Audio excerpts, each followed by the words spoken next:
pertama-tama menyampaikan terima kasih kepada pihak pimpinan gereja, gembala sidang, dan majelis gereja yang mengingatkan saya untuk satu pokok bahasan dengan tema apologetika. Memang apologetika ini merupakan tema yang mungkin kita sudah sering dengar, tetapi lebih banyak dikonsumsi oleh para pendeta atau para pedebat, atau juga oleh para mahasiswa teologi, sehingga hampir tidak terdengar kalau jemaat itu berapologetika. Padahal sebenarnya satu kekeliruan yang fatal. Kenapa? Setiap pertanyaan orang tentang kita kepada kita, termasuk mengapa kita percaya Yesus, itu pun jawaban itu jawaban apologetis. Bukan hanya berkenaan dengan iman Kristen, tetapi kalau kita tanya secara sederhana, mengapa Bapak memakai kaos pemberian gereja ini? Ya, jawabannya apa? Jawaban apologetis. Apa arti apologetis? Dapat dipertanggungjawabkan. Itulah arti apologetis, apologetika. Jadi bukan apologetika, bukanlah debat, bukanlah pembelaan, dangkal sekali.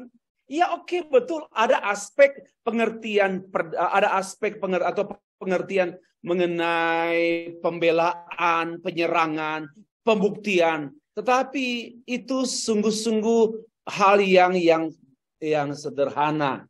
Yang substansi sebenarnya, apologetika itu adalah memberikan pertanggungjawaban atau memberi jawab yang dapat diakui, yang tidak dipersoalkan lagi. Itulah apologetika. Ya. Nah, topik apologetika topik yang luas, dan saya ingin membatasi kajian ini dalam 2 sesi. Yang pertama, saya mengajak kita membahas mengenai kontradiksi dalam kekristenan. Ini nampaknya sengaja saya membahas topik ini. Adanya inkonsistensi dalam iman Kristen. Adanya pertentangan dalam iman Kristen. Jadi nanti sesi kedua saya membahas secara khusus tentang apologetika kepada orang yang tidak percaya. Sekarang saya membahas tentang apologetika kepada orang percaya. Dan tema ini memang sifatnya ya agak menyerang ke dalam. Kenapa? Karena ada kontradiksi. Kontradiksi dalam kekristenan. Atau dalam kata lain, ada pertentangan dalam iman Kristen.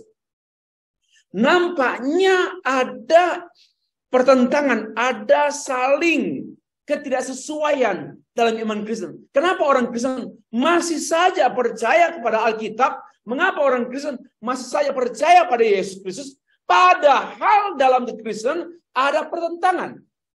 Tapi ini kan saya ungkapkan dalam bentuk pertanyaan, kan? Kontradiksi dalam kekristenan, ya.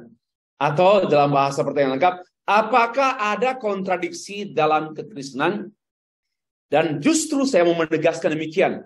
Hal-hal yang nampaknya kedengarannya berkontradiksi, ya, nampaknya atau kedengarannya itu berkontradiksi, tetapi sebenarnya itu adalah supremasi.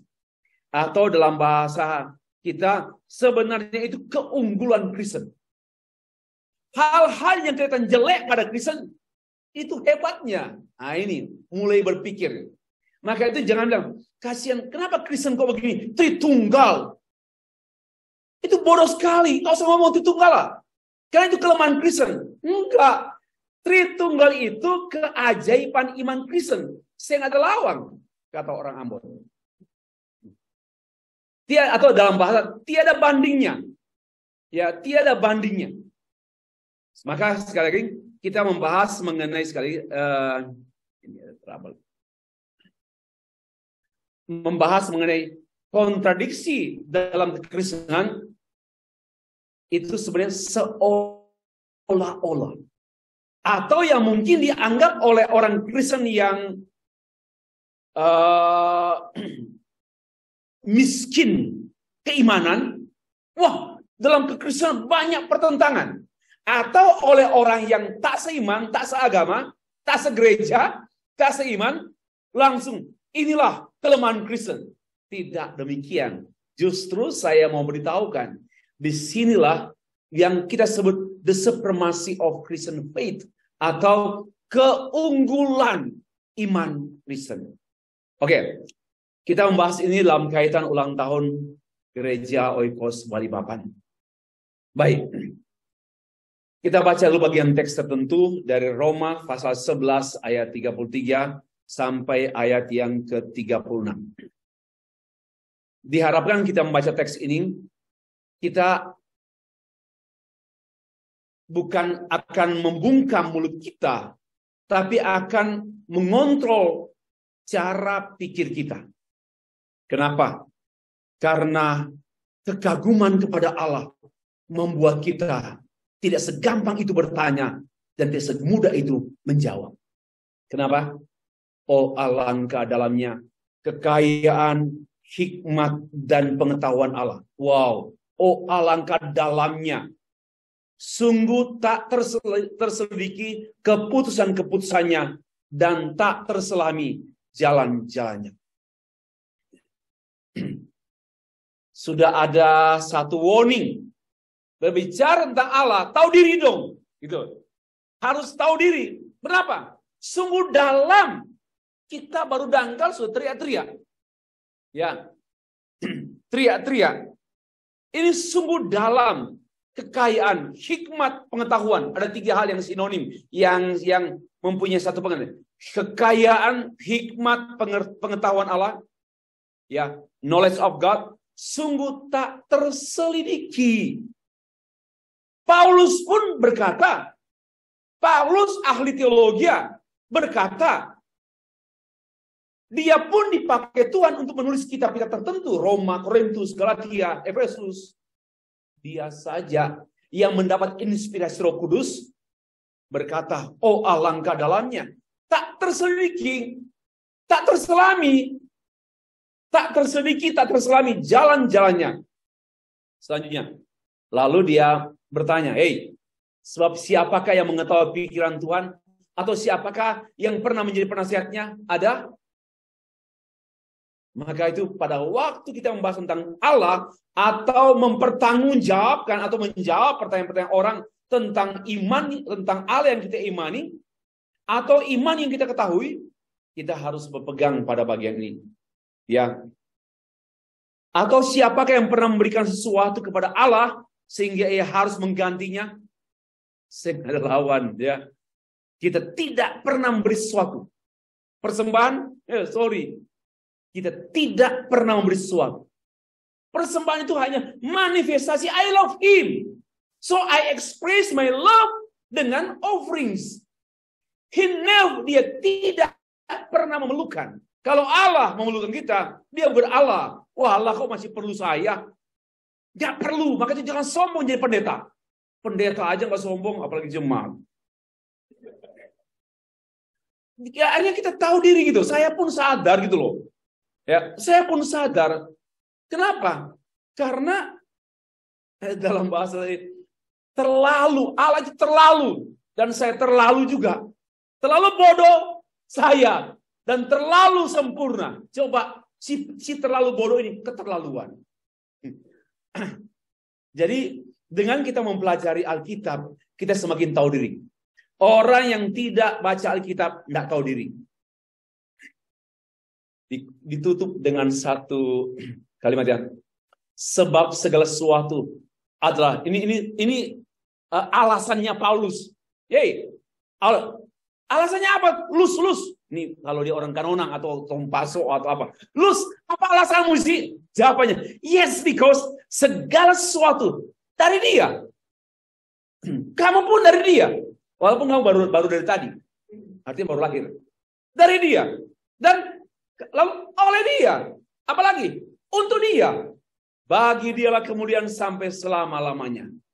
Ini orang yang tahu diri. Yang berdoksologi.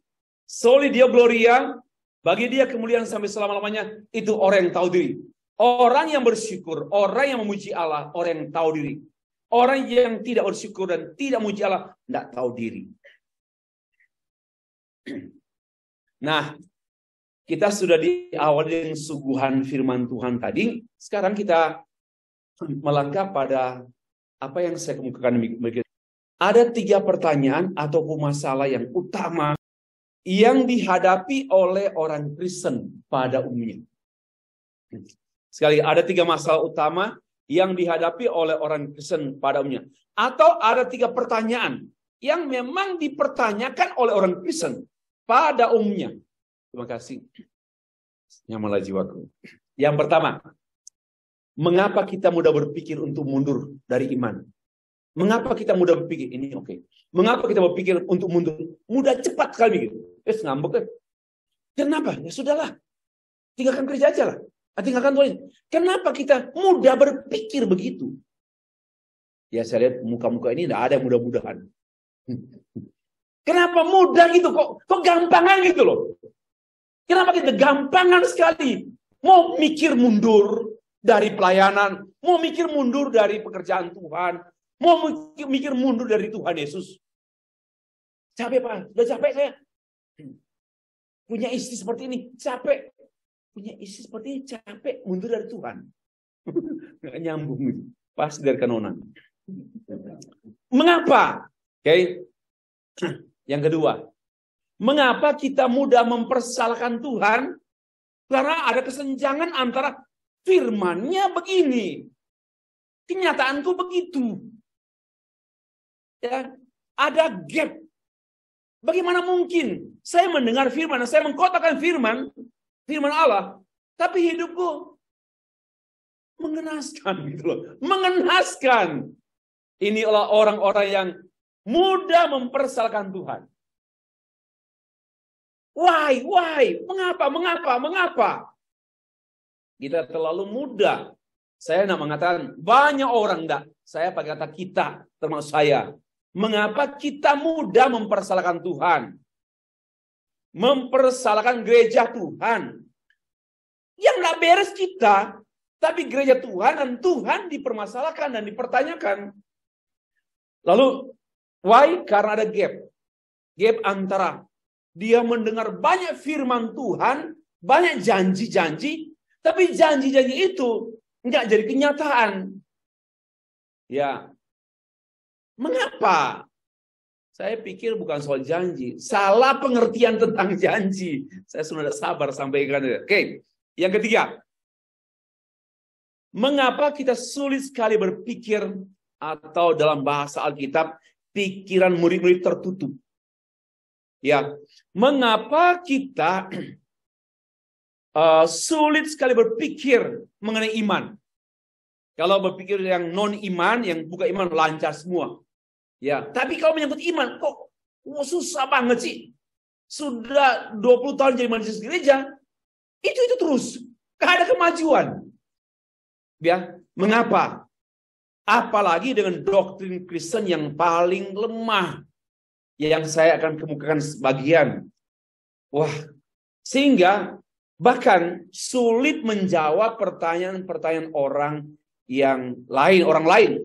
Baik orang yang seiman maupun segereja, seagama, dan juga orang yang tak seagama. Oke. Akar masalahnya ada. Ya, ada akar masalah. Akar masalahnya yaitu karena kita masih bergumul dengan pertentangan atau kontradiksi dalam diri kita.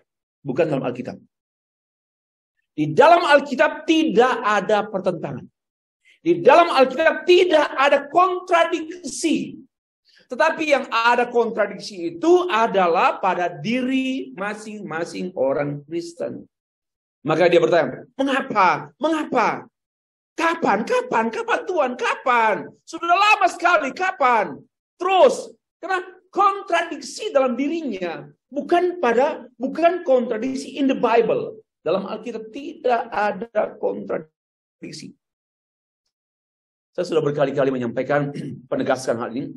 Tunjukkan kepada saya inkonsistensi atau pertentangan antara bagian-bagian tertentu dari Kejadian, bertentangan dengan Keluaran, bertentangan dengan Imamat, bertentangan dengan Matius.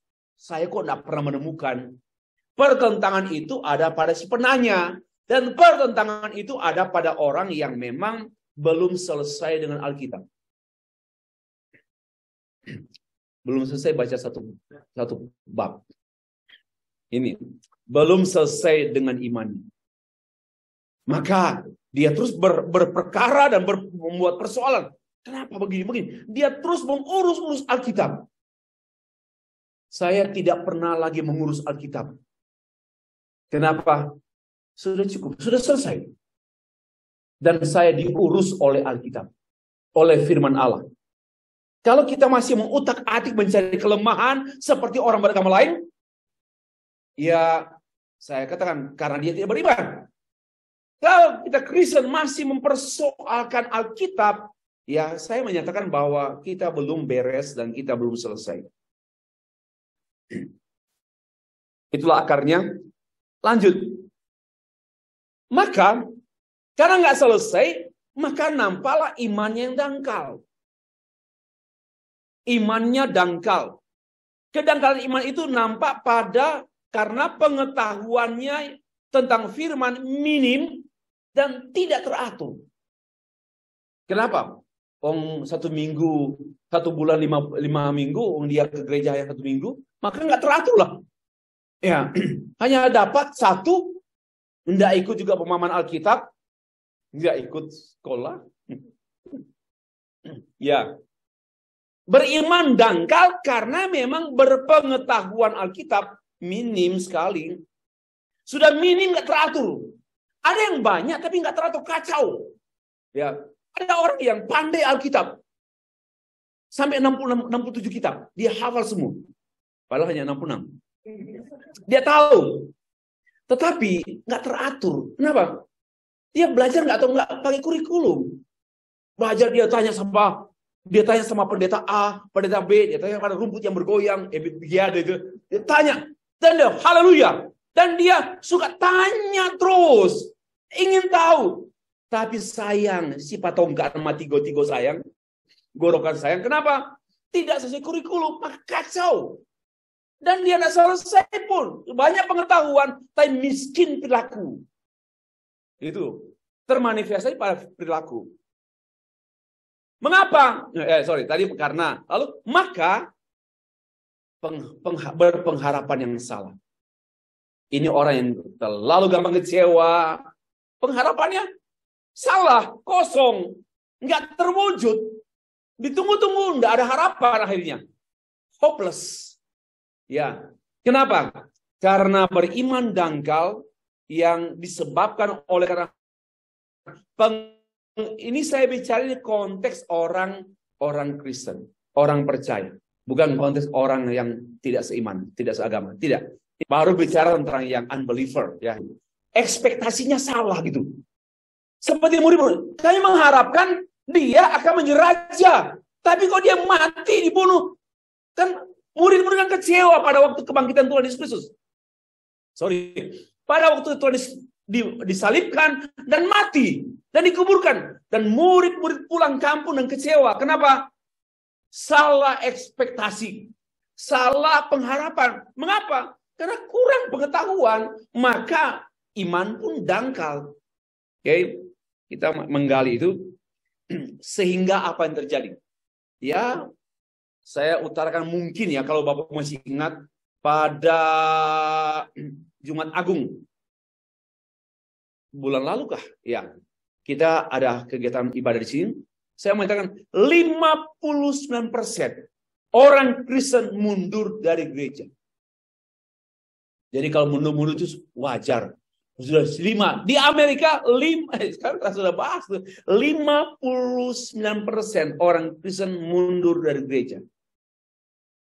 Sejumlah indikator, 1, kecewa. 2, nggak terpuaskan. Ya, 3, nggak ada orang yang mau dimakan. Yang ketiga ini saya karang-karang, namanya orang Kanonang. Ya, karang-karang itu artinya ngaku, itu bercanda saja ya, hanya bercanda. Oke, ini juga ada Ibu Petrona dari Malaysia, tertawa tuh. Oke, sekarang kita mulai.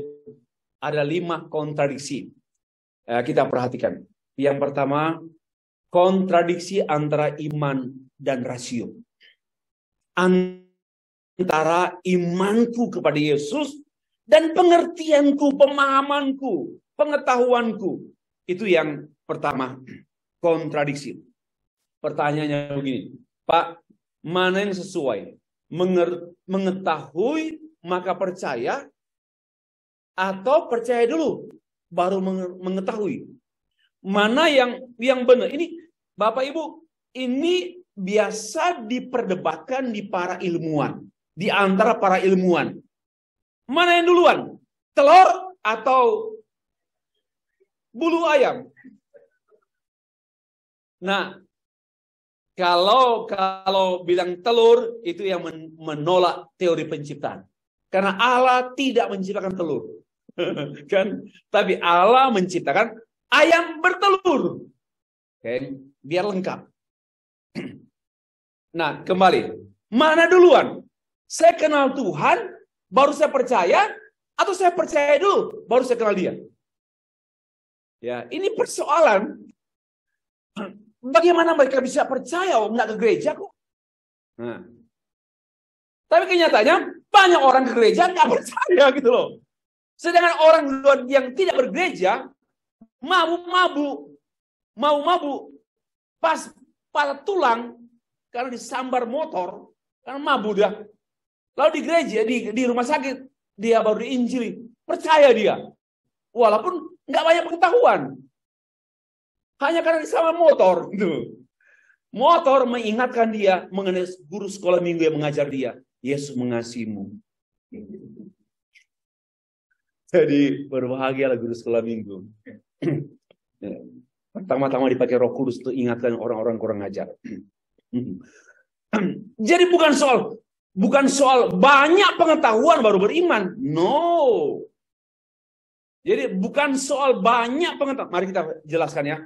Ini ada dua tokoh dalam gereja, namanya Agustinus dari Hippo, dia daerah Hippo. Lalu Anselmus dari Canterbury, itu dari biasanya orang-orang dulu menyebut ya. Jadi Stefri Kanonang gitu, Pak Joko Balikpapan, ya ibu siapa ya, mengungkapkan asal usulnya gitu. Itu dulu kalau sekarang usaha. Cukup aja. Dari mana? Dari tadi. Muncul istilah dari dua tokoh ini, credo ut intelligam, atau percaya maka ngerti. Atau dalam bahasa yang lain, fides quaerens intellectum. Sama juga, percaya menjamin pengertian. Percaya maka ada satu jaminan bisa mengerti. Why? Without faith, without belief, we can't understand. Kita tidak bisa mengerti. Oke, mari kita uraikan satu persatu. Di dalam bahasa Inggris begini, for I do not seek to understand. Karena saya tidak mencari atau berusaha untuk mengerti. Ya, supaya saya percaya, supaya saya boleh percaya. But I believe in order to understand. Tapi saya percaya supaya saya mengerti. Saya sudah terjemahkan. Karena saya tidak mencari pengertian, atau saya tidak mencari untuk mengerti, berusaha untuk mengerti. I effort to understand through reading. Ya, tidak begitu. Tetapi inilah, untuk agama-agama lain dan juga para ilmuwan, mereka nggak mungkin percaya dulu percaya baru mengerti, nggak mungkin. Nggak ada dalam kamus mereka. Itu hanya ada dalam kamus Alkitab, dalam kamus Kristen, yaitu Alkitab. Apa? We believe first. Sekalipun kita kurang paham, kita dibuat percaya. Kenapa? Karena percaya ini bukan satu kemampuan kita, tetapi dikaruniakan oleh Allah kepada kita, sehingga kita believe, kita percaya, karena pemberian Allah. So, saya percaya, maka saya mengerti. Kenapa? Percaya artinya Allah membuka pikiran saya. Ya, percaya artinya Allah membuka hati saya. Bukan saya membuka hati saya. Manusia satu manusia pun tak mampu membuka hatinya. Kecuali kepada istrinya. Ku buka hatiku untuk mama. Wah, ya hati-hati. Itu gombal itu. Ku buka hatiku. Sesungguhnya hati kita hanya dibuka oleh Allah. Bukan kita yang buka hati. Ayo Tuhan, masuk. Tak buka lebar-lebar. Ini pasti omong kosong. Ya. Tuhan yang mengetuk pintu hati kan. Dan Tuhan yang buka hati kita. Kenapa? Kita ini berdosa, buta. Nggak punya kemampuan untuk membuka hati. Maka semua dari Dia, oleh Dia, bagi Dia. Lalu orang Katong bilang, terus Katong, nggak ada lagi tersisa. Ada bungkus nanti. Kan dari Dia tuh. Semua dari Dia. Oleh Dia. Untuk Dia. Lalu kita orang apa? Gitu kan bahasa. Katong apa? Ini cara pikir Tuhan. Saya sedang menyampaikan cara pikir Tuhan yang semestinya menjadi cara pikir orang percaya. Oke. Saya langsung menyampaikan sejumlah biblical evidence, bukti-bukti. Yohanes pasal 20 ayat 30 sampai 31. Memang masih banyak tanda lagi yang dibuat Yesus di depan mata murid-muridnya yang tidak tercatat dalam kitab ini, tetapi semua yang tercantum di sini telah dicatat. Ini Injil Yohanes ya, supaya kamu percaya bahwa Yesuslah Mesias, anak Allah, dan supaya kamu oleh imanmu memperoleh hidup dalam namanya. Coba perhatikan sini. Di sini semua firman itu dari mana? Iman itu dari mana? Dari firman. Firman yang semua tercantum, yang tercatat dalam kitab ini, apa artinya? Firman. Supaya kamu percaya. Firman itulah yang membuat kita percaya. Bukan kita yang percaya firman. Dengar baik-baik. Firman itu membuat kita believe. Karena firman itu bukan kata manusia. Firman itu Allah. Firman itu pribadi Allah. Dan firman yang tertulis itu adalah hembusan nafas Allah. Dan dialah yang membuat saya percaya. Bukan saya percaya pada firman. Namun setelah saya dibuat percaya oleh firman, maka saya mulai berjalan. I believe in the scripture. Titik berangkatnya, firman membuat saya percaya. Titik selanjutnya, saya percaya firman. Boleh paham? Ini cara pikir Kristen. Di luar ini krisis. Cara pikir krisis. Ini cara pikir Kristen. Saya sangat berantusias menyampaikan ini. Karena ini kemutlakan. Ini sesuatu yang wow. Ya. Oke. Bapak Ibu yang dikasih Tuhan. Lanjut lagi. Yohanes pasal 6 ayat 67 dan 69. Orang-orang Pentakosta suka sekali kalau baca banyak ayat-ayat. Termasuk juga suka karena kembali lihat teks. Jangan sembarang ngomong banyak tapi nggak ada teks Alkitab. Termasuk guru sekolah minggu. Maka kata Yesus kepada ke-12 muridnya, apakah kamu tidak mau pergi juga? Ini kan kisahnya mengenai Yesus Kristus memberi makan 5.000 orang. Tapi sebelumnya, namun poinnya begini, Tuhan Yesus mengajarkan bahwa mengenai kamu akan makan tubuhku. Sebab tubuhku dari sorga, dan kamu akan makan tubuhku dan minum darahku. Pikiran buta murid-murid, celaka. Kita makan darah Yesus, minum darah Yesus, dan makan, ini kita sejenis apa kita ini? Ya, sejenis apa? Dan ini tertulis begitu. Perkataan ini keras. Dalam Yohanes pasal 4, pasal 6. Perkataan ini keras. Lalu banyak orang mengundurkan diri. 70 mengundurkan diri.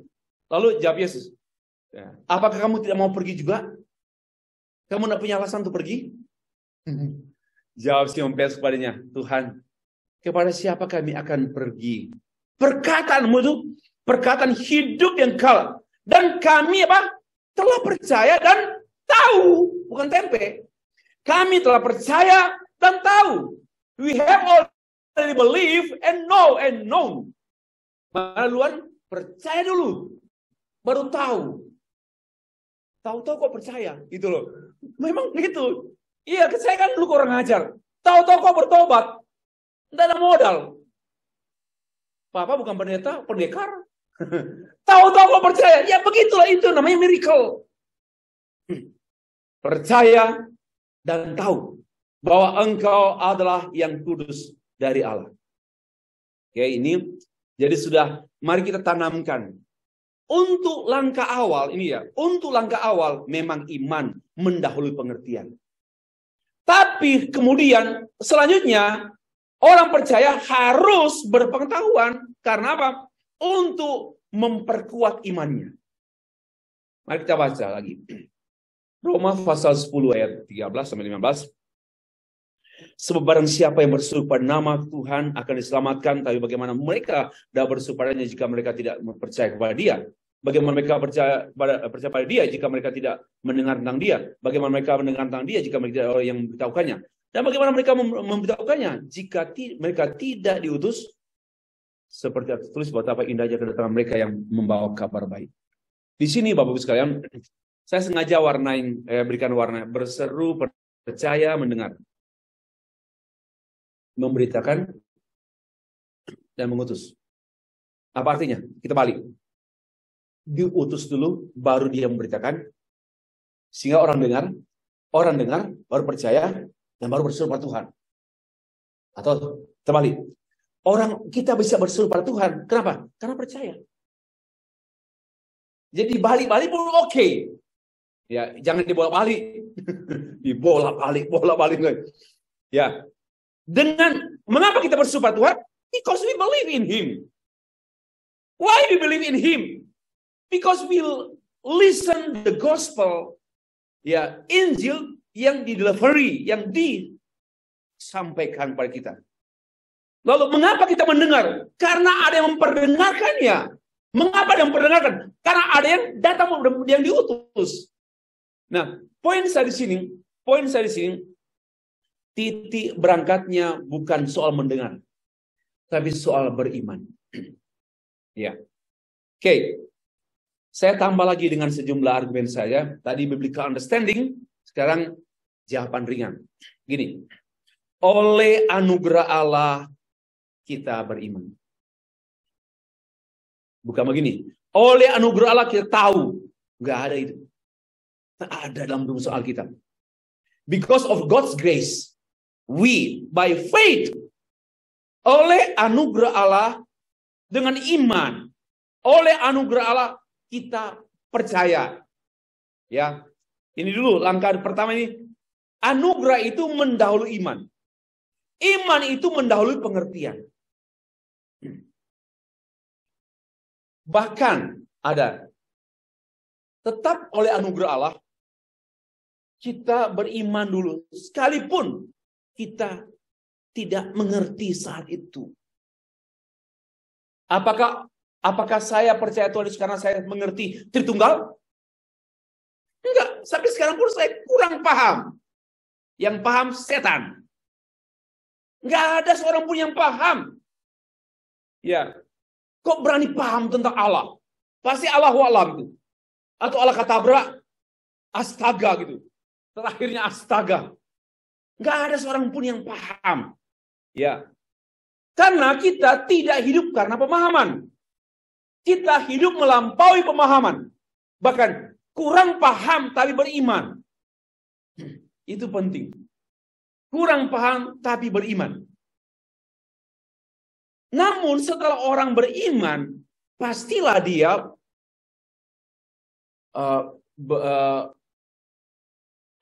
dia berurusan dengan firman. Sehingga firman membuat dia makin beriman. Ya, jangan bilang, enggak cukup Pak Stefri kalau hanya beriman. Oh, salah ngomong. Harusnya jangan berhenti di beriman. Jangan pakai, enggak cukup. Itu salah ngomong. Karena orang beriman pasti suka firman. Enggak mungkin lah. Kasihlah nama anak kita. Yang pertama iman, yang kedua firman. Untuk mengingatkan orang tuanya supaya nggak salah-salah gitu loh. Karena orang tua pelupa banget tuh. Karena pelupa kasih nama pada iman sini, firman sini, mengingatkan orang tua supaya berartilah. Oke. Jadi begini, kita beriman pada firman, dan firman itu membuat iman kita semakin bertumbuh. Sehingga kurang baku tumbuh. Nah, setelah kita beriman, ini selamat ya. Kita harus mengerti supaya kita semakin beriman, makin teguh, makin tidak gampang diombang-ambingkan. Sudah selesai. Kalau orang Kristen hanya beriman dan tidak berfirman, tidak berurusan dengan firman, orang ini bisa panas-panas. Enggak. Lebih panas lagi. Ini orang Manado ya, saya berani ngomong ini. Hanya semangat saja karena ada kepentingan. Semangat karena ada kepentingan. Mengapa orang rela bayar harga untuk pergi dengan khotbah A, B, C, D? Kalau kenapa? Supaya diberkati. Supaya doanya dijawab. Kalau seorang pemuda menyatakan cintanya pada seorang pemudi, saya suka kamu, ini orang Manado. Kalau orang Batak, I love you. Any question? Kalau orang Solo, kau mengerti saya tidak? Mana aku mengerti? Nyatakanlah isi hatimu. Kamu paham lah. Orang Solo. Orang Papua, saya nggak tahu. Saya bercanda ini, Bapak. Tapi poinnya begini. Saya menjatuhkan perhatian pada seorang gadis. Lalu, tentulah ada hasrat, kepengen tahu dia kan? Ini analogi saja. Kalau kita mengatakan I love Jesus, tapi tidak punya hasrat kenal Tuhan, hanya berhasrat dibuatkan papeda, dibuatkan minum, buatkan nasi goreng dulu. Jadi cewek ini diperalat untuk pemenuhan keperluan saya. Dan demikianlah kurang ajarnya banyak orang Kristen. Memperalat Kristus, tapi nggak kenal Tuhan. Masa lu, brandebon. Pisang goreng. Jadi demikianlah orang-orang yang datang cari berkat. Bukan cari Tuhan. Kepengen kenal Tuhan, nggak ada. Coba, kita terus terang. Berapa banyak orang yang bergereja karena rinduan, kehausan. Saya berhasrat, I want to know him. Saya rindu kenal dia. Tapi saya menurut hasil pendapat yang dikumpul-kumpul itu jarang orang bergereja karena kepengen atau rindu mengenal Tuhan. Ada, iya Pak, itu yang utama, tapi yang penting juga dan sebagainya. Dan ditambahkan kepadamu, Tuhan juga tahu diriku. Kita aja nggak tahu diri. Memangnya saya berkali-kali tadi, saya sharing banyak tadi pagi dengan Ibu Gembala dan Bapak Gembala. Bukan saya nggak mengerti, bukan saya nggak peduli keluarga anak-anak saya, bukan saya nggak peduli dengan masa depan mereka anak-anak saya, bukan saya nggak peduli, tapi sepedulinya saya kepada mereka juga. Saya bukan Allah mereka. Saya hanya ayah mereka, bukan Allah. Hanya ayah. Ayah nggak punya hak dan nggak punya kemampuan memasa depankan anak-anak. Kecuali ayah ateis atau Allah kadarnya. Ayah gitu. Kus plus. Betapa ku rindukan. Kalau yang milenial nggak ngerti mereka. Nggak tahu. Kan. Jadi oke.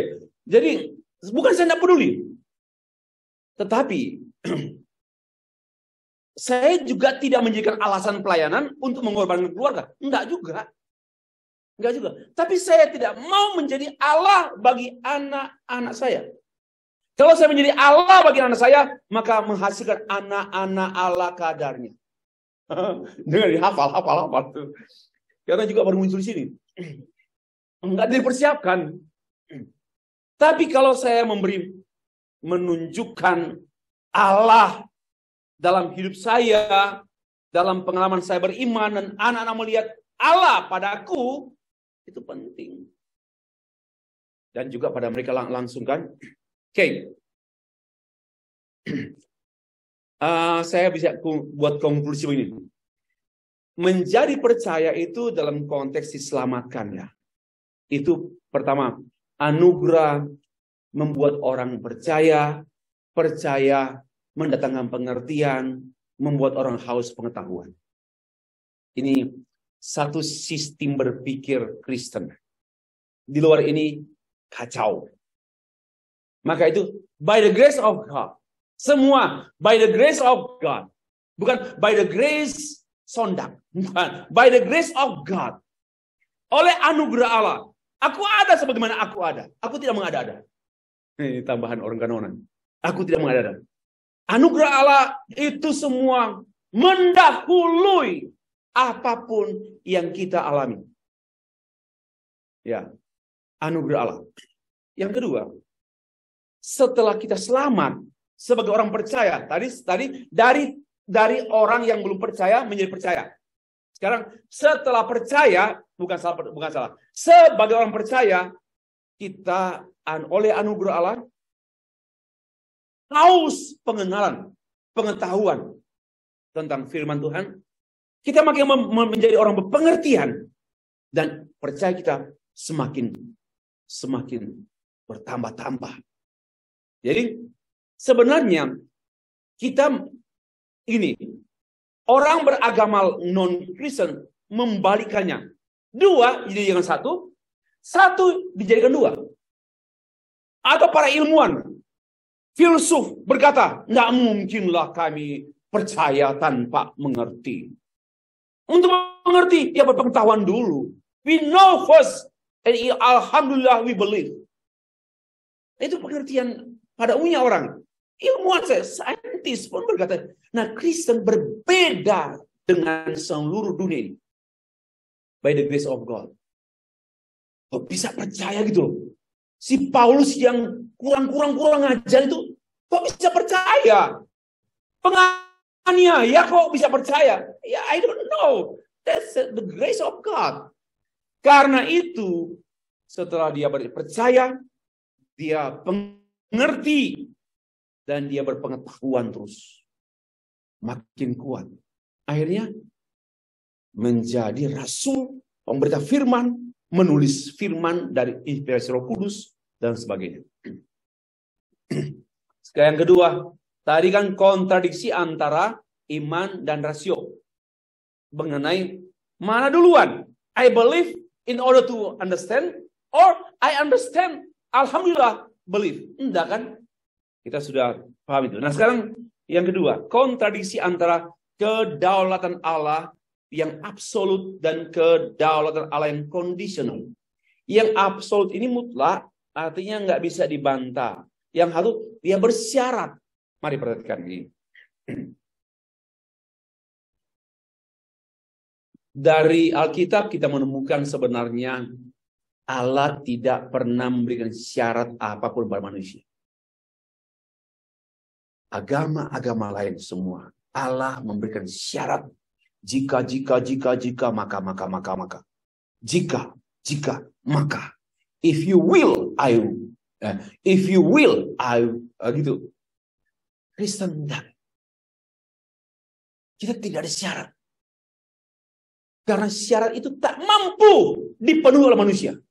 Yang penuhi siapa? Kristus memenuhi syarat saya. Kita kan harus taat kepada Allah. 10 kebutuhan. 10 kebutuhan. Jangan padamu, jangan bersih, jangan. Tak seorang pun mampu penuhi 10. Satu pun tidak mampu. Omong kosong. Satu pun tidak mampu. Maka manusia total tidak taat. Tapi ketaatan Kristuslah yang membuat saya diakui oleh Bapa. Maka saya tidak pernah memenuhi syarat-syarat Tuhan. Hanya Tuhan bodoh, Kalau mau menyelamatkan orang, harus dengan syarat-syarat dulu. Omong kosong. Kita manusia yang betul-betul sempurna dalam keberdosaan, dan dia Allah yang sempurna dalam kesucian. Tidak mungkin yang sempurna dalam keberdosaan ini bisa berdiri sendiri. Sedang sendiri. Tidak mungkin. Maka saya mengatakan dari Alkitab bagi orang yang percaya, mau percaya dari unbeliever ke believer, no syarat. Tapi setelah percaya, sebenarnya itu nggak ada syarat. Harus baca Alkitab, harus menginjili. Itu bukan syarat. Tapi orang menginjili, orang memberi persembahan itu syarat kah? Enggak. Sebagai apa? I believe in him. Saya percaya pada dia. Maka bagaimana ya saya mengungkapkan, saya mengasihi dia juga. Ya saya memberi. Apa yang diperlukan untuk gerejanya? Jadi tidak, menurut saya, tidak ada syarat apapun dari percaya sampai dipanggil Tuhan. Tapi Pak kan kita harus hidup kudus. Tapi kita tidak pernah, Tuhan tidak menuntut kesyarat itu sebagai syarat. Kita hidup kudus karena apa? Sudah dikuduskan dulu. Jadi kita tidak pernah menguduskan diri sendiri. Tapi karena sudah dikuduskan, maka Roh Kudus dan firman yang kudus itu, itulah yang membuat kita dikuduskan day by day. Dan tidak pernah ada kata syarat kudus. Enggak benar. Tapi kan pernikahan lain. Jangan salah kacau nih. Orang banyak pengetahuan tapi enggak kurikulum. Enggak ikut kuliah. Dikaitkan dengan pernikahan. Kan pernikahan itu kan harus kudus. Bukan harus kudus. Karena kudus, maka hidup kudus. Bukan supaya kudus. Kamu kudus berpikir. Ya, pikirannya kudus. Kan Tuhan memberkati kita dengan berkat yang kudus. Dan pernikahan yang kudus. Lalu, hiduplah suami istri dalam proses pengudusan day by day. Berantem, tapi jangan lupa, kita orang kudus. Sehingga apa? Mengaku dosa, maafkanlah saya. Udah, itu penerapan pengudusan. Ya, nanti topik tersendiri. Nah, oke lah. Tanpa syarat itu memang kita ini, iman Kristen sesungguhnya tanpa syarat.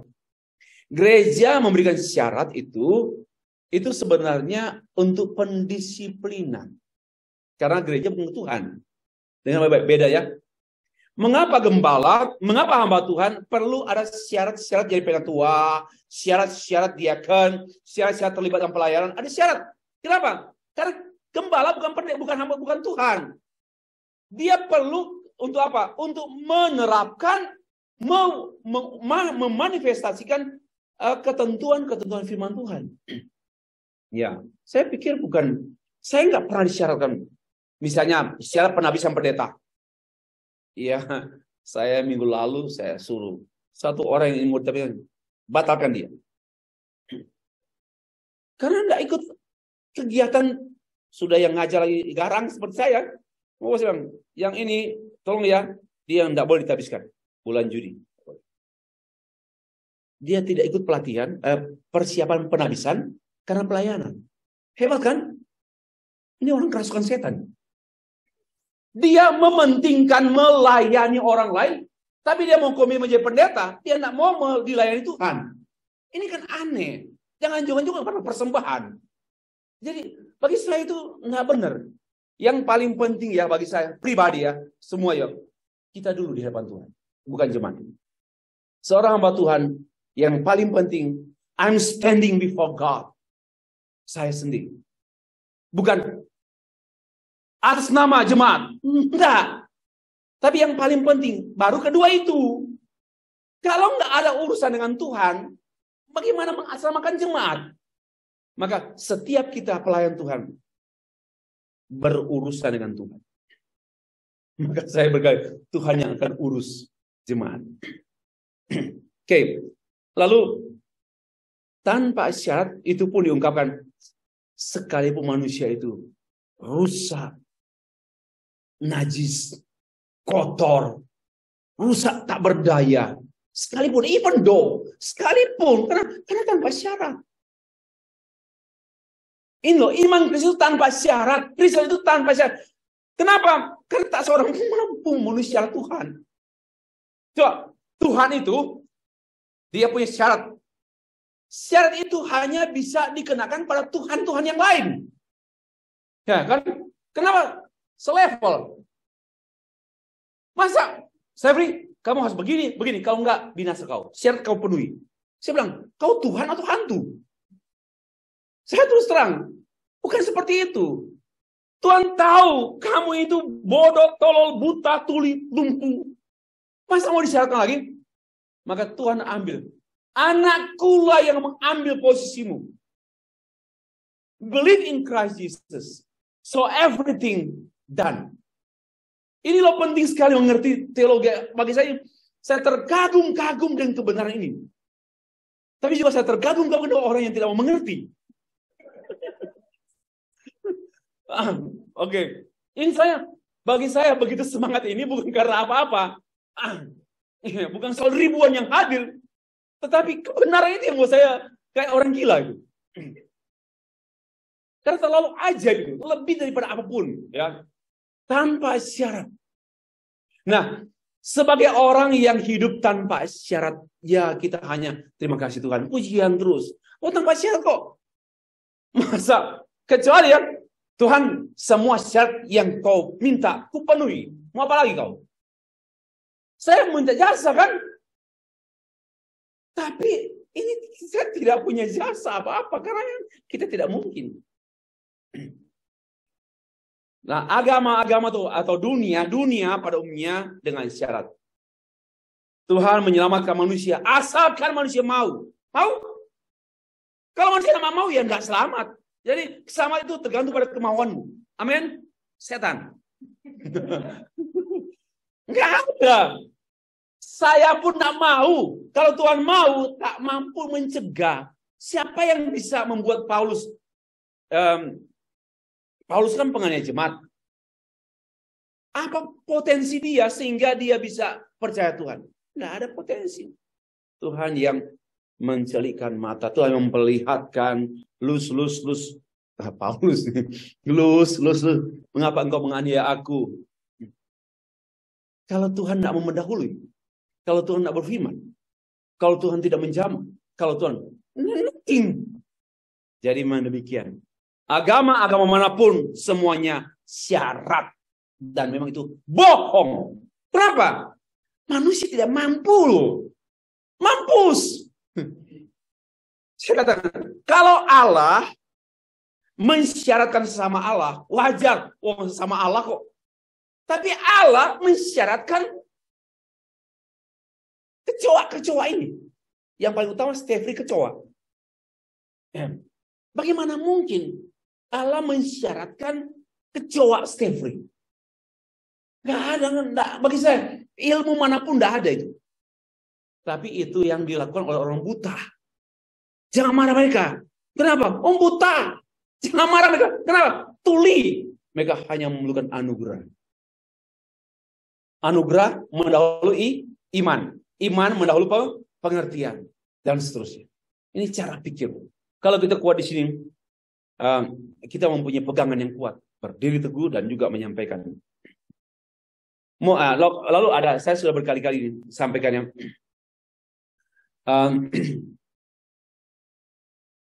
ada dua jenis agama. Agama mono energi dan agama sinergi. Mono ini satu, tunggal. Energi tunggal. Ini energi perpaduan, sinergis. Allah dan manusia bersinergis.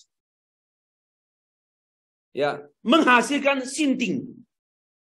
Tapi Allah dan manusia monergis, mono apa? Hanya tangan Allah. Nggak ada tangan manusia. Allah datang. Bukan manusia mencari Allah. Allah mencari manusia. Allah mendatang manusia. Maka mono. Kalau sinergis, kau datang, ku datang. Kita saling berdatangan. Itu sinergis dan sinting. Kau mau enggak saya selamatkan Stevie? Kalau kau mau ya saya selamatkan. Tapi kalau kamu mau ya enggak, saya maksa kok. Itu Allah apa juga? Allah wa'lam. Atau Allah kadarnya kan? Tidak bisa. Allah tidak membuat perjanjian dengan manusia. Karena manusia nggak mampu. Tapi Allah membuat perjanjian itu namanya covenant oleh dirinya sendiri. Dia ngomong-ngomong, aku akan memberkati mereka, aku akan mendidik mereka, dan aku akan terus semua dia. Itu namanya covenant. Itu namanya anugerah. Anugerah itu covenant atau perjanjian. Perjanjian itu anugerah dan tidak ada di tempat lain. Ada di rumah kopi Tiam. Ketiga, kontradiksi antara Allah yang esa dan tiga pribadi. Ini bagi saya paling suka. Bagaimana memahami tiga pribadi kok tapi satu esensi Allah yang kekal, tiga tapi satu. Nah, saya tidak mau kita habis energi di kecenderungan berpikir picik. Akhirnya banyak orang berargumentasi dan jatuhlah pada argumentasi menekankan ketigaan atau menekankan ketunggalan. Ini ya, Allah itu tiga pribadi. Bapa menciptakan, Anak yang menjaga ciptaan, Roh Kudus yang lebih menekankan tiga pribadi. Atau satu, ia mati kayu salib itu Bapa, Anak juga, Roh Kudus juga mati. Menekankan ketunggalan. Jadi semua ajarannya aneh-aneh. Karena berusaha sekali dengan logika manusia dan bahasa manusia. Saya memberikan peringatan demikian pada kalimat ini. Ya, ini sudah kita tahu ya. Ini kita sudah tahu bahwa Bapa, Anak, dan Roh Kudus. Bapa bukan anak, Roh Kudus bukan anak bukan Roh Kudus, Bapa bukan Roh Kudus. Kenapa? Karena yang masing-masing ini misteri, bukan misterius, misteri. Nah, misteri Allah. Saya berkali-kali, kalau orang Islam ingin mengerti Allah sampai 100%, dia berhala bukan Allah. Kenapa? Karena Allah tidak bisa dikuasai. Kita mengerti Allah seujung jari kelingking kuku lagi. Jari kelingking kuku lagi. Kita hanya tahu sedikit sekali. Karena Allah Maha Besar, bagaimana mungkin si Egy Sujana memaksakan kita berkata, terangkanlah Allahmu yang kami bisa mengerti. Insya Allah kami bisa jadi Kristen. Bagaimana orang berpikir bodoh seperti itu kan? Allah Maha Besar mau diterangkan, dijelaskan oleh Maha Kecil kepada Maha Kecil menghasilkan yang Maha. Ya Maha. Itu loh, heran kan?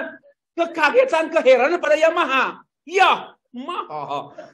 Karena semua Maha bodoh, Maha Kecil, Maha Agung, Maha Besar. Bagaimana mungkin dipaksakan dulu? Bagaimana mungkin dipaksakan? Maka saya bilang ini kenapa? Karena dia melogikakan Allah dengan logika manusia dan logika yang terbatas. Oke. Kita akui ya, Allah itu tetap misteri. Tetap. Dan relevatori itu manusia. Itu ada teksnya gini. Ini di Ulangan 29 ayat 29 ini ayat yang gampang di awal. 29. Ingat sabun B29. Bukan lagi milenial sih. Kalau orang yang tahu sabun B29, Oma Bolong pasti tahu. Sabun B29. Masih ingat ya? Berarti kalau milenial bingung, sabun apa tuh? Sabun kuda. Nah, kan mudah dihafal. Ulangan 29 ayat 29. Ini hal-hal yang tersembunyi ialah bagi Tuhan. Allah kita maksudnya, itu bagi Tuhan Allah kita. Tetapi hal-hal yang dinyatakan, yang dibukakan, di-reveal, di-revelatory, diungkapkan, itu bagi kita. Dan bagi anak-anak kita sampai selama-lamanya. Apa artinya? Alkitab itu bagi kita. Hal-hal tentang Allah yang kita tidak temukan dalam Alkitab bagi Allah. Maka itu kalau orang pemabuk itu, coba ya, pisau jenis apa yang dipakai oleh Abraham mau potong anaknya? Coba, dia jenis pisau apa? Berapa tebalnya? Itu berasa pemabuk. Apa gitu loh? Yang tidak penting. Coba, kayu totara, kayu apa yang Tuhan Yesus itu tersalib, kayu jenis apa? Kalau saya tidak tahu, saya tidak percaya. Coba lihat. Kalau saya tahu, saya percaya. Coba, kayu jenis apa? Kayu ulin kah? Kalau saya tahu, saya percaya. Kalau saya nggak tahu, saya percaya. Dasar bodoh itu. Nah, inilah kebodohan dunia ditelanjangi. Nggak bisa. Tetap Allah itu ada misterinya. Kalau Allah sudah tidak ada aspek misteri, ya dia bukan Allah lagi. Kenapa? Kita bisa kuasai dia kan? Ya, kita menjadi maha kuasa. Kenapa? Allah itu telanjang, nggak ada lagi yang tersembunyi. Saya mengatakan, istri saya pun, saya nggak tahu, dia pun misteri bagi saya. Jangan lupa, manusia sesama manusia pun masih misteri. Apalagi Allah. Jangan kamu gitu. Coba, siapa yang bisa menguasai gelas ini? Sampai sejumlah butir-butirnya, senyawa apa semua. Ada yang maha gelas? Ada yang maha tahu gelas? Ya Allah bagi gelas dong. Nah, kita pun gelas pun tak mampu dikuasai oleh para ilmuwan. Apalagi Allah. Jadi inilah yang kita harus pegang. Ya, apa implikasinya Pak? Ya menengok gitu loh. Ya baca gitu loh. Ngoceh banyak itu. Nggak ngerti apa-apa tentang Tritunggal. Ya, ini teks ini saya sering tekankan supaya kita pada waktu kita mempercakapkan tentang Allah, jangan sampai kurang ajar kepada Allah. Lalu merendahkan Allah hanya sejauh logika kita, tidak bisa begitu. Coba kita perhatikan. Tetap ada misteri dan coba doktrin Allah Tritunggal adalah doktrin yang paling mudah diyakini dan dipahami. Ini pendapat saya. Karena saya membuat kontras. Mudahlah. Karena saya memahami dengan cara pikir Allah. Bukan dengan cara pikir saya, dan bukan dengan cara pikir manusia. Kalau menggunakan cara pikir manusia, kita sedang memanusiawikan Allah. Dari mana ayat? Dari mana ayatnya? Tidak ada ayat. Ya, kita sedang memanusiawikan Allah. Kenapa? Kita mengerti Allah dengan pikiran kita, bahasa kita. Ada saya catat sini. Pribadi Allah sama dengan pribadi manusia. Betul, dia berpribadi. Kalau bicara pribadi, pikiran, perasaan, kehendak. Dan ya minimal esensi manusia itu pikiran, perasaan, kehendak. Itu yang tidak akan pernah hilang. Tubuh ada. Allah tidak bertubuh. Tapi Allah menubuhkan dirinya pada pribadi Yesus Kristus. Kedua. Jadi ada tubuhnya. Namun tubuh itu kan sifatnya temporal. Maka itu ada tubuh kebangkitan yang sifatnya kekal. Nah ini menarik sekali loh. Teologi ini sampai lupa makan. Walaupun nanti enak. Ampunilah saya. Nah, pribadi itu memang betul-betul Allah itu berpribadi sama dengan Adam dan Hawa. Tapi Allah kita tak sama pribadi dengan Stefri dan kita semua. Enggak. Kenapa? Dia sama pribadi dengan Adam dan Hawa sebelum jatuh dalam dosa. Ini kita pahami dulu. Sebelum jatuh dalam dosa, Allah itu berpribadi, pribadi manusia. Betul. Lebih kurang tetap sama. Tetapi dia, saya tambahkan, pribadi yang metafisika. Ya, bukan hanya pribadi yang fisika. Anjing kan tak berpribadi kan? Manusia berpribadi, tapi fisika. Yang metafisika kita itu apa? Pikiran, perasaan, kehendak. Jadi kemetafisikan manusia ada. Tapi kemetafisikan manusia itu terbatas juga. Karena perasaan bisa kebaca. Perasaan Allah kan tidak bisa kebaca. Gitu loh. Pikiran Allah pun wow. Melampaui bilangan. Tinggal bilang. Oke. Ini namanya. Nah, maka sayangnya begini. Banyak orang memfisikakan Allah. Fisik. biar gampang mengerti. Fisikisasi. Fisik gitu. Kan nasionalisasi. Ini fisikisasi. Ya pokoknya inilah bahasa orang liar. Jadi nggak bisa kita, Allah itu roh, lalu kita coba menerangkan dia dengan cara memfisikisasi. Keliru. Fisikasi nggak ada dengan kamus. Coba ngomong. Orang lain tersandung karena doktrin Trinitas ini. Kenapa? Saya katakan mereka buta. Nggak semarah-marah lah. Mereka tidak memiliki mata Tuhan yang melihat dirinya Tuhan. Mereka itu lumpuh dan tidak berdaya. Kalau mereka bilang, Tuhannya Kristus itu 3. Ya kasihanlah. Jangan bilang mereka sedang berdiri seangin. Kan tidak ada angin, ada orang yang berdiri seangin. Mereka sebenarnya mengungkapkan kebutaan. Kenapa? Mereka sedang mempermalukan diri mereka karena tidak beroleh anugerah. Memiliki mata yang melihat 3 pribadi tapi satu. Dan juga yang percaya. Nggak bergantung pada number.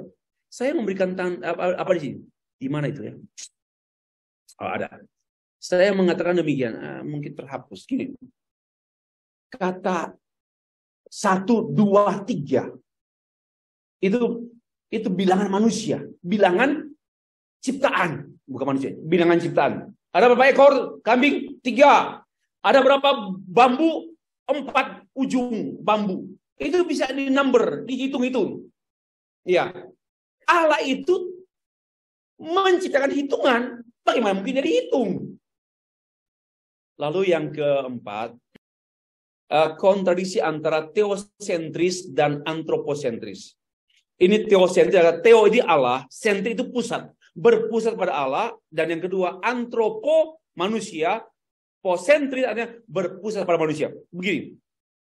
Apa yang menjadi alasan utama segala sesuatu itu ada dalam dunia? Apakah manusia atau Tuhan? Coba pikirkan gitu. Segala sesuatu ini berpusat pada Allah atau berpusat pada manusia?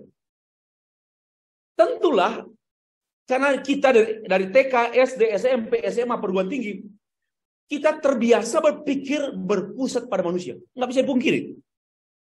Semua kan ilmu, semua objektif, harus rasional, harus relasional. Itu objek itu nggak salah. Saya bukan anti science, ya.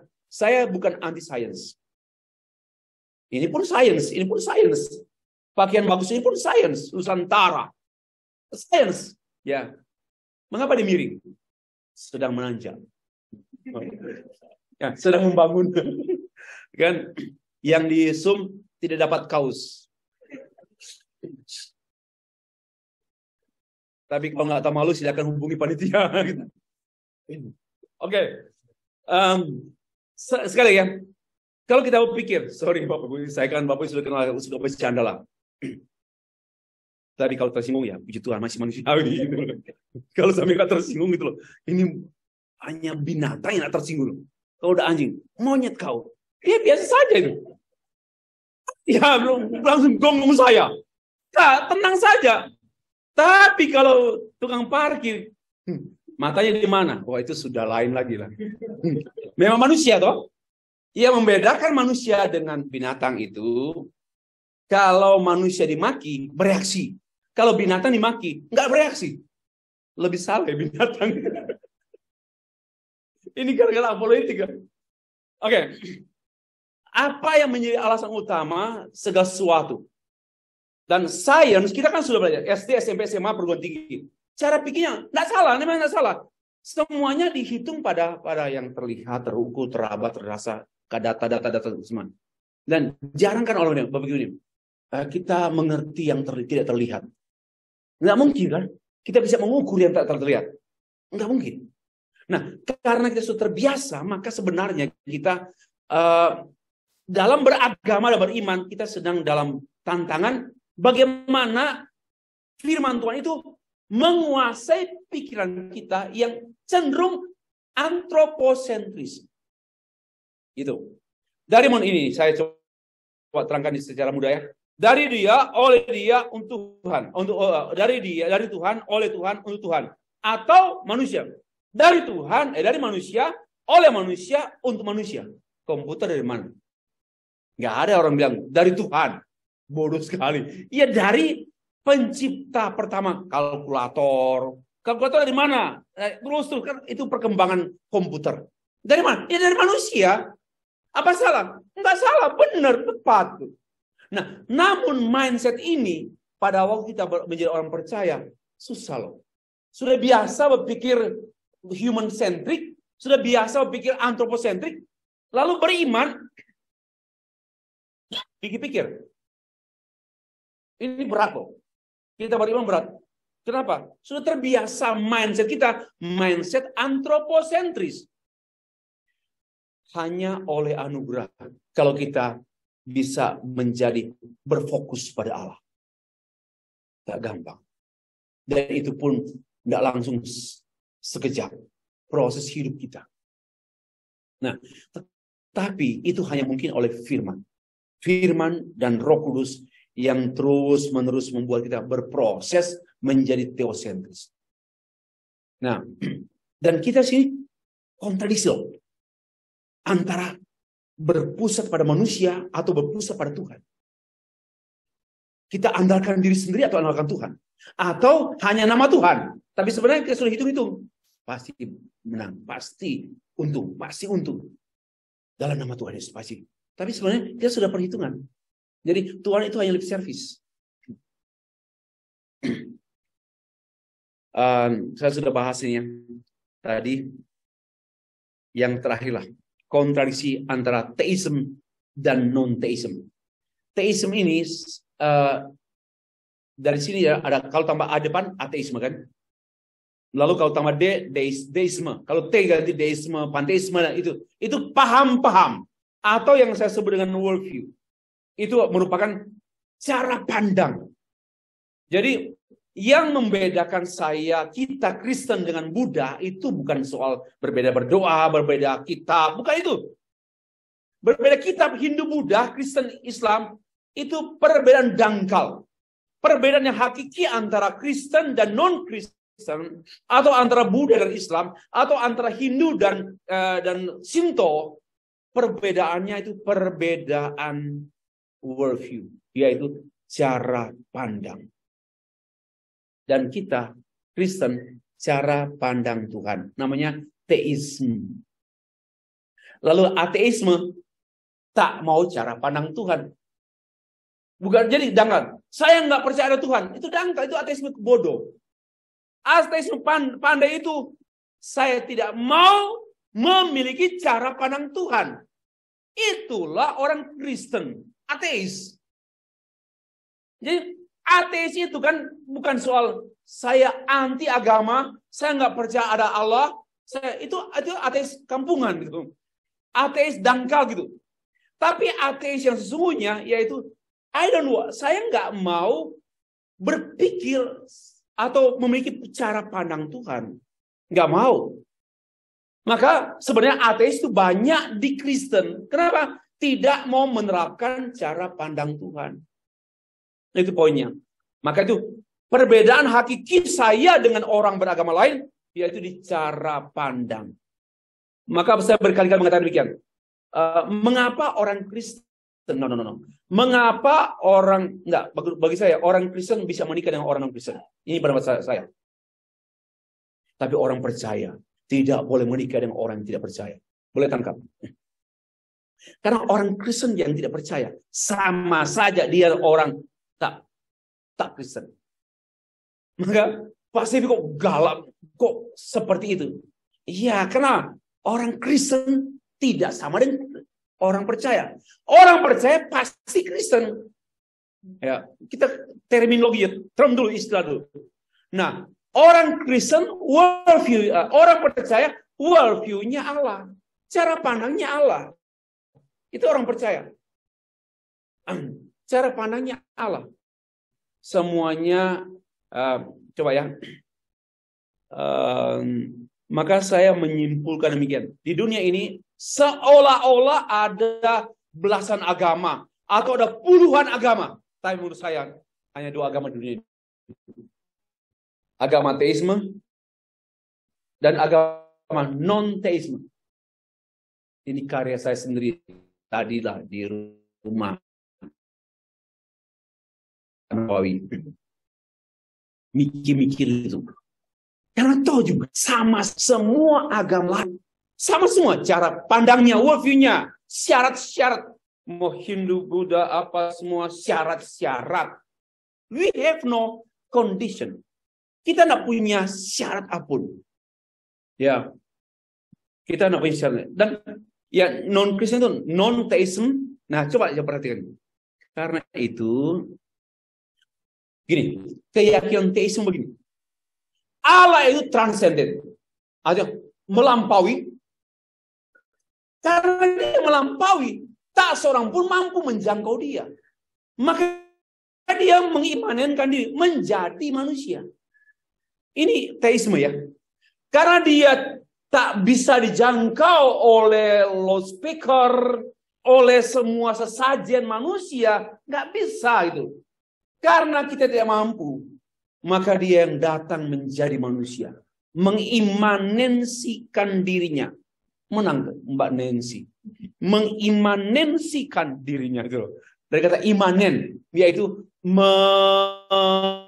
yang dapat raba, terlihat, tercium, dapat rasa, itu imanen. Ya, Immanuel, Allah menjadi manusia, tinggal di antara kita. Dia tinggal imanen. Itulah keajaiban iman Kristen. Kalau mereka sudah melampaui semuanya, dipaksa-paksa syarat ini kan aneh gitu. Ya, agama aneh. Tapi jangan bilang ini diperkarakan. Hanya agama aneh gitu. Ya, terlalu banyak syarat. Tapi transenden. Siapakah yang punya keyakinan bahwa Allahnya jadi manusia? Ada? Tidak ada. Enggak pernah ada yang mengimanen. Itu penting. Maka dengan demikian, kalau kita meyakini iman kita seperti wow, sangat-sangat berharga. Harga kita, harga yang sungguh-sungguh sangat berharga. Nah, Allah yang tidak terbatas, namun membatasi dirinya. Itu namanya theism. Dia kan unlimited, tapi dia mendelimitedkan dirinya sendiri.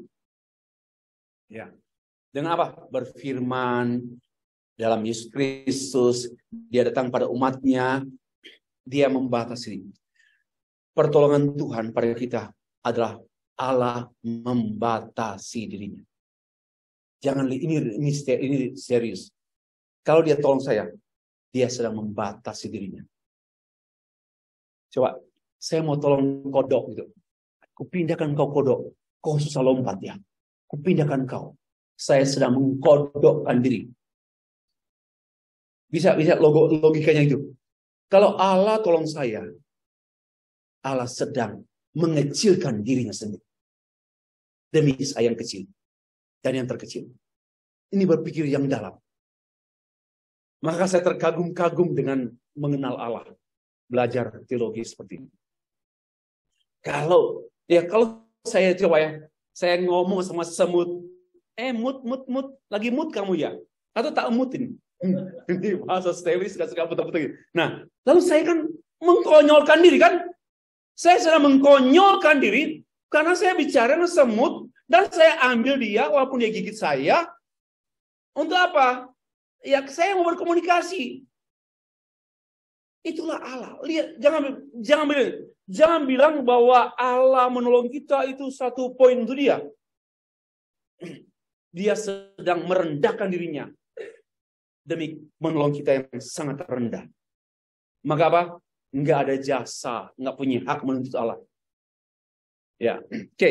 Yang ketiga, Allah yang tidak bernama, namun menamai dirinya sendiri. Itu namanya theism. Masa Allah punya nama? Kalau Allah punya nama, nah ini sini ya, antara Kristen, kita misalnya Yesus Tuhan. Yesus itu nama diri. Tuhan itu gelar. Atau Yesus Kristus. Yesus itu personal name. Kristus itu adalah nama jabatan. Jabatannya Kristus itu Dia adalah nabi, imam, raja. Jabatannya nabi, imam, raja. Maka disebut Christ.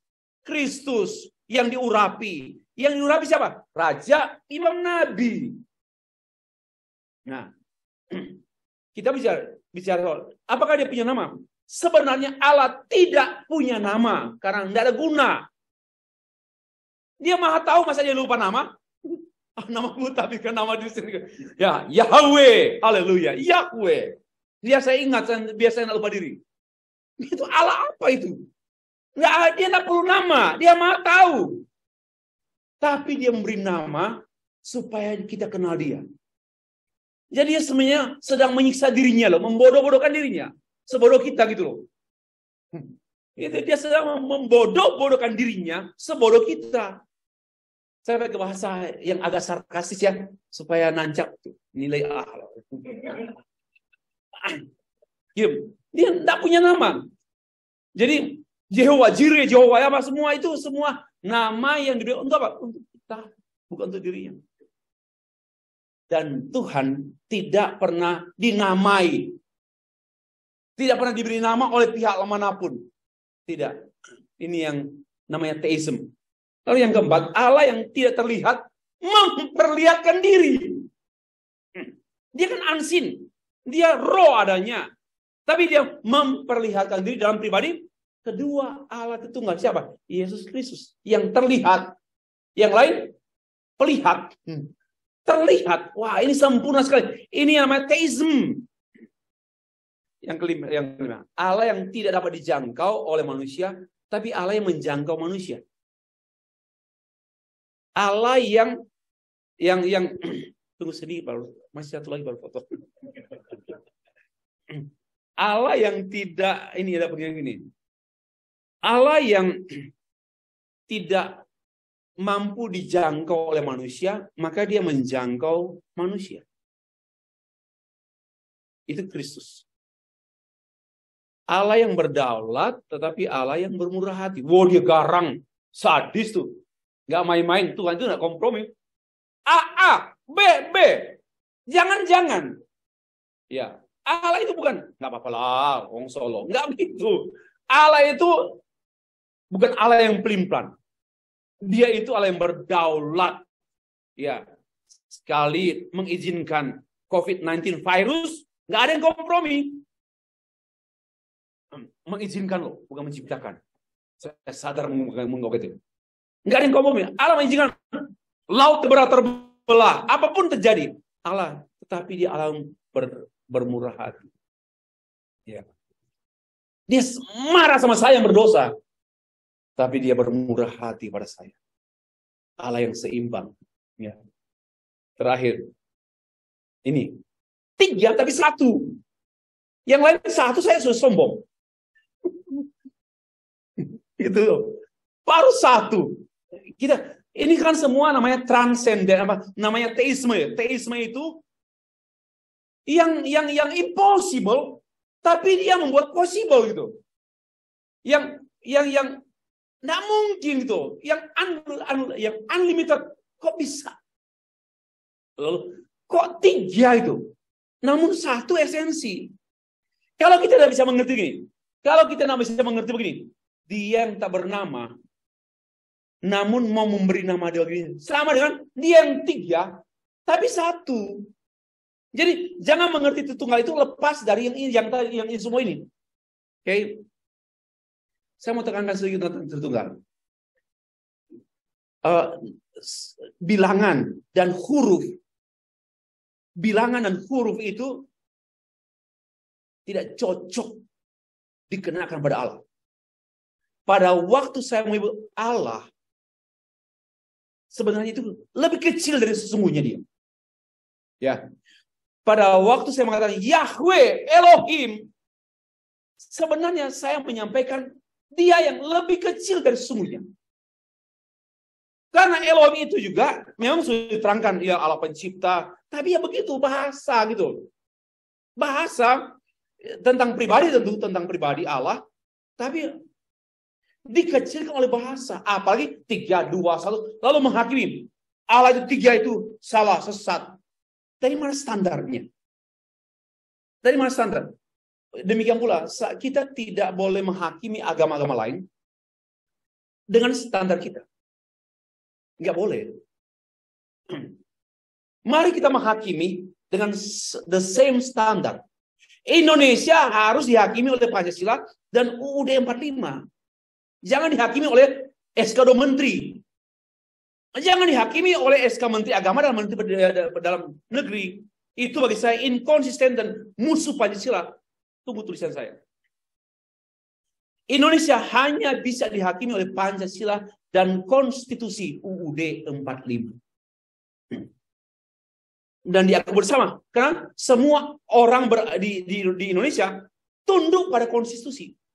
Nah, kalau kita punya konstitusi bersama dengan semua agama, satu konstitusi yang bisa memayungi semua agama, yaitu berperi kemanusiaan. Itu yang menyatukan semua agama. Maka agama yang tak berperi kemanusiaan bukanlah agama. Penutup implikasi. Karena Tuhan kita seperti itu. Seperti itu. Seperti apa? Seperti yang saya jelaskan tadi. Maka kita manusia sepatutnya apa? 3 kata. Bergantung padanya. Mentaati dia. Melayani dia. Enggak ada yang lain. Ini satu rumusan Alkitab. Apa yang Tuhan harapkan pada kita? Depend on Him. Lean on Him. Bergantung pada dia. Ya Tuhan, kami nggak bisa hidup tanpa Engkau. Kami tidak bisa berbuat apa-apa tanpa Engkau. Di luar Engkau kami sia-sia. Baru mentaati dia. Ketaatan ini bukan syarat. Tapi satu, anak. Bukan supaya jadi anak. Karena kita anak, jadi orang kan lebih taat pada Allah, pada ajaran agamamu, supaya kamu diberkati. Enggak kita. Karena kita sudah berkati, anak perjanjian yang diberkati Allah oleh Allah, maka taat dong. Anak perjanjian kok enggak taat. Jadi lain sekali cara pikirnya gitu. Lain sekali. Karena kita umat, anak, dia Allah, dia Bapa, maka hubungan antara jadi bukan lagi syarat. Masa mama papa anak saya dengan Sandy syarat kamu jadi anakku? Nggak ada syarat. Orang tua dengan anak nggak ada syarat. Kalau ada syarat itu berarti anak orang tua yang palsu. Ya nggak mungkin. Demikian pula Allah. Kalau Allah masih memberi syarat-syarat bagi saya, itu Allahu alam. Allah kadarnya. Nah, di sini kita mentaati dia. Kenapa? Karena dia Bapakku. Yang mau Bapakku gitu loh. Jadi saya mentaati dia bukan karena syarat. Tapi karena keanakanku dan kebapaannya. Lalu melayani dia. Ya, melayani dia. Ini 3 kata kunci. Depend on Him, obey Him, and serve Him. Layani dia. Dengan segenap hati. Layani apa? Untuk apa? Sebenarnya kalau saya cermati, Allah tidak memerlukan pelayanan kita. Tapi Allah mau melayani kita melalui pendeta. Jadi pelayanan kita kepada Allah dirasakan oleh umat. Bukan oleh Allah. Kalau Allah masih terpuas dan senyum, dia senyum. Stefri, terima kasih ya. Sudah khotbah. Itu Allah apa itu? Bukan gitu. Karena berarti Allah masih dipengaruhi. Tapi bilang Stefri, ada orang menunggu kamu di Laos. Bulan depan kampus kita buka sekolah di Laos. Start RRI. Ya. Negara komunis. Tidak ada satupun sekolah teologi. Dan mari sokong dan mari datang. Murah tiket ke sana. Kenapa ke sana? Karena saya melayani Tuhan. Ya, saya melayani Tuhan dirasakan oleh orang Laos. bukan dirasakan oleh Tuhan. Tuhan malah, kamu buat saya senang. Itu raja Diponegoro yang punya cucu itu. Enggak. Tuhan itu tidak perlu apa-apa dari kita. Tapi dia mau memberkati banyak orang, bangsa-bangsa, melalui orang melayani dia yang dirasakan, dialami oleh orang lain. Oke, demikianlah presentasi saya.